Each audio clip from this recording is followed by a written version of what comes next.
So in today's video, we're going to delve deeper into concentration and we're going to look at how our values influence our children's level of concentration. Now, I know when we hear the word values, you don't commonly associate it with concentration, do you? It's not the normal connotation. However, when we consider what we've learned in the previous modules, it actually makes sense. We learn how the brain releases neurotransmitters, specifically oxytocin and serotonin, which engages us emotionally so that we can focus solely on a task. And then in the previous module, we looked at how the learning styles and the physical environment shape and impact the level of concentration in our children. So with that in mind, does it seem so removed that our values also plays a key role in determining the concentration of our children? So to consider that, we need to first define what values are.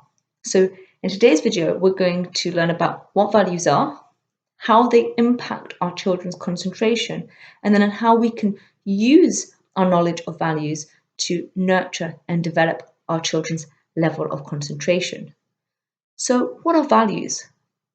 We all have a rough idea. We all say that we have values and we may use them to guide us in our day-to-day life. But what does it actually mean? So to define this word, it's great to look at the etymology of the word, which means where did it originate from? And this word actually originates in Latin, valere, meaning be strong. And this evolved into Old French, valor, meaning be worthy. So when we consider those two ideas, we have be strong and be worthy, then it makes a lot of sense what values actually means. It means something that we take and believe strongly in, and something that we deem worthwhile and worthy. And actually, that makes sense as a driving force for our emotions, doesn't it? Because our emotions are determined by things that we feel strongly about and something that we seem, worthwhile. So how does that play out then with our children and their concentration? Well, consider this. Have you ever had the experience of trying to engage your child into completing their homework or to doing a studying task? And it's led to an absolute eruption of arguing to the point where your child is left crying, you're feeling wrathful, anger, and a lot of guilt.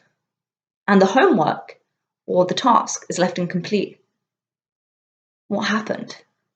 So often we lose sight of our children and focus on the homework or focus on the studying task or whatever it is.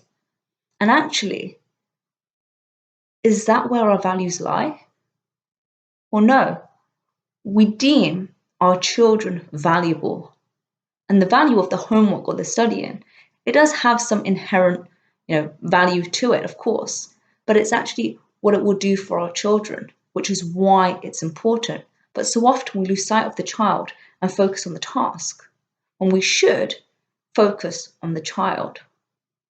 So with that in mind, how does that then allow us to engage with our children and nurture their concentration?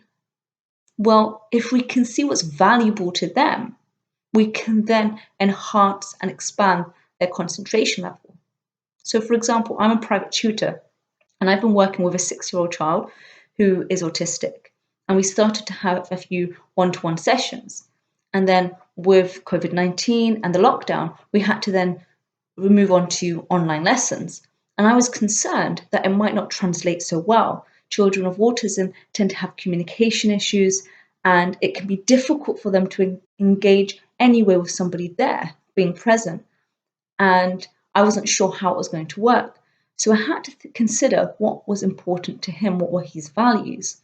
So he loves maths. He's really good at it. It's something that is natural to him.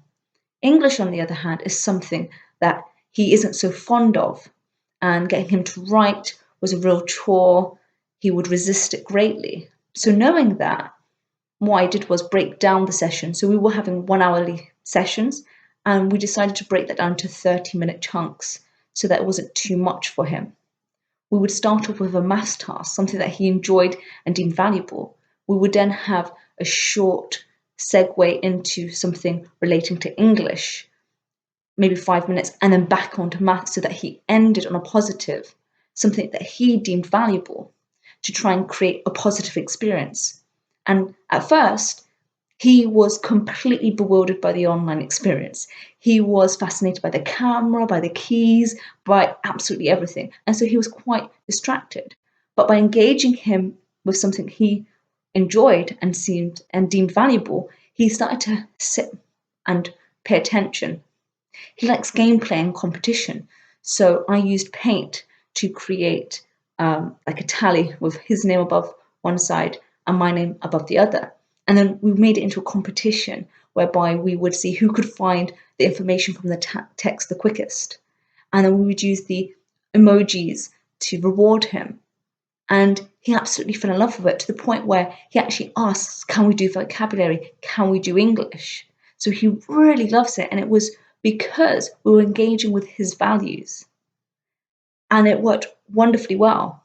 Another student of mine loves cooking, but she hates maths. And she's convinced herself that she's not very good at it. So rather than trying to say, well, this is important, it's quite abstract. It means nothing to her. So again, we tapped into what was valuable to her and started to use the measurements, the cost of things, and integrated maths in that way. And now she's quick at mental arithmetic. So values are really important and can help to stretch and expand the level of concentration of your children. I read an article not so long ago relating to a young man who died at the age of 25. He had a severe disability that started to manifest when the child was 4. Up until that point, he'd been quite healthy.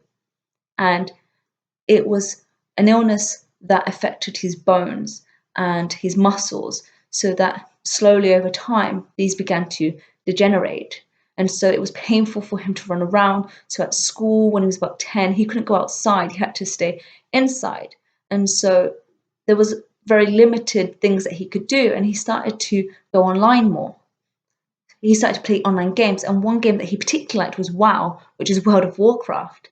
And so because gamers tend to play these games after work or after school, it meant that for him, his social life was predominantly in the evening when people were going to bed to sleep.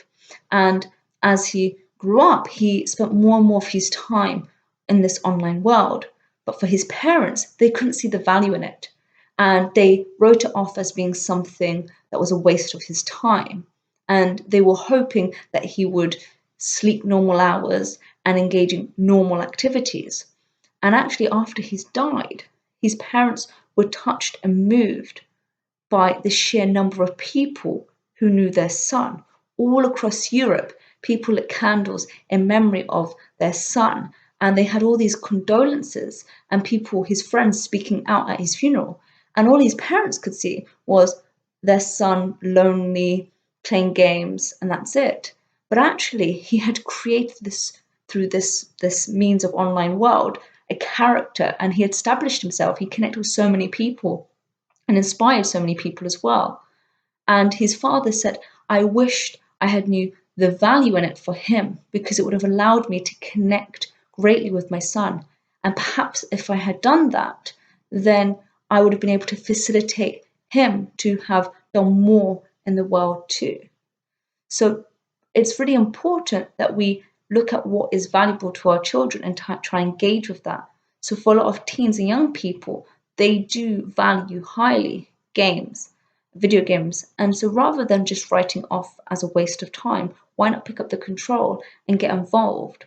A lot of these games now have a lot of logic, story, and it's a great way for children to communicate with their friends. And some of the vocabulary in there is quite advanced. By doing that, you're showing your child that you're interested in what's important to them.